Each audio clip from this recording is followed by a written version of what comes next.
နေဦးတကာကဟုတ်တယ်ရန်သူမျိုးကတော့၅ပါးပဲဘုန်းကြီးကလည်းသူကလည်းသားကလည်းမတတ်ဘူးလေသူကြောက်ဝနာဝနဲ့သူပြောရမှာဟုတ်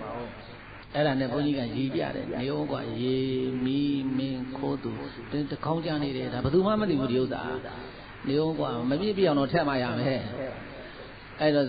သူကဆရာတော်ကထည့်ပေးတယ်အဲ့ဒီဘုန်းကြီးကရေမီမင်းခိုးသူခွေးယူကြိုက်တယ်သူတဲ့ခွေးယူကြိုက်တဲ့ကောင်တော့ကြောက်ရတယ်သူခွေးယူပြန်ရင်မလွယ်ဘူးဟမ်ပြည့်သွားရန်သူလို၅ပါးအဲ့ဒါတကားကအဟုတ်အောင်လို့မှတ်သွားတယ်တဲ့ကိုင်းအဲ့တော့ဘုန်းကြီးတို့ပြည်သားပေါင်းသူတော်ကောင်းတို့လည်းပဲအခုမစားကောင်းတဲ့အနာကြီး10မျိုးဘယ်နှမျိုးလဲလူခွေးမြင်းစင်တစ်ကြားလင်ရှင်သေးဝင်အောင်မွေပြည့်လားပြည့်ရင်ပြီးရောအဲ့ဒါဘုန်းကြီးတွေမစားကောင်းတဲ့အသားတွေတဲ့အဲ့ဒါတွေမဟုတ်မရဘူးအဲ့ဒါတွေဘုန်းမရအာဘတ်တဲ့အဲ့ဒါတွေငလားဆိုတော့မကဘူးတဲ့ရိုးရည်သားသွေးအမွေးတို့ပါမ310ပြာအမျိုးပဲတဲ့အယိုးတို့အရေတို့အသွေးတို့အသားတို့တော့မသုံးကောင်းဘူးတဲ့အဲ့ဒါတွေသုံးရင်ဘုန်းကြီးတွေအာဘတ်တဲ့ဒါကြောင့်မို့လို့သူယောက်ျားကပြောနေတာရှင်မမင်းသားတက်ပြီးတော့လှူမယ်ဆိုတော့လူသားဘုန်းကြီးမစားကောင်းဘူးဘုန်းကြီးတွေကမတော်လို့ဒါဘာသာလဲလို့မေးရင်ငါတို့ဘယ်လိုလုပ်ပြောမလဲချက်ပြီးမှမစားရင်ဘယ်လိုလုပ်မလဲ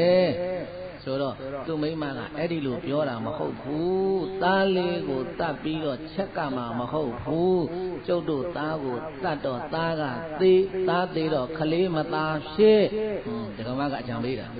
ခလေးမသားဖြစ်တဲ့အခါကျတော့ဘေးနာကအိမ်တွေကမသားရှိတော့လာပြီးတော့ကိုငွေထဲမှာ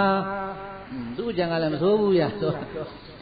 အဲ့ဒီတော့ကိုငွေထဲတော့အဲ့ဒီရတဲ့ကိုငွေနဲ့ကျုပ်တို့ဘုန်းကြီးဆွတ်ကတ်တာပေါ့ဒီစံတရားတရားကဘုန်းကြီးတို့ပြည်သက်ရေနှိုးတော်လာတဲ့အခါကျတော့အဲ့ဒါနဲ့အေးမင်းကြံမဆိုးဘူး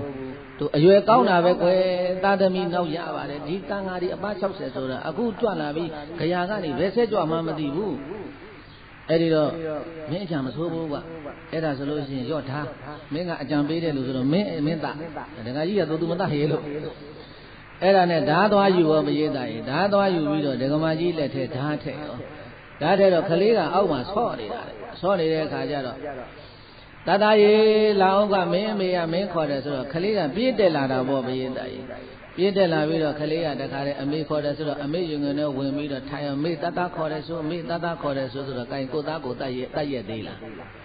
တိတိတတာနဲ့ပြောနေတော့မေတ္တာခေါ်တယ်ဆိုမေတ္တာကိုမဟုတ်ကျွေးမလို့လားတတဘာလို့မလဲမေတ္တာကိုခေါ်တယ်ဆိုတတချင်းထားနေတော့အမေကဓာကြီးကင်ဘာလို့မှမသိတော့ဘူးဟာယတနာပဲအဲ့နဲ့ဓာကြီးအသာပြစ်ချပြီး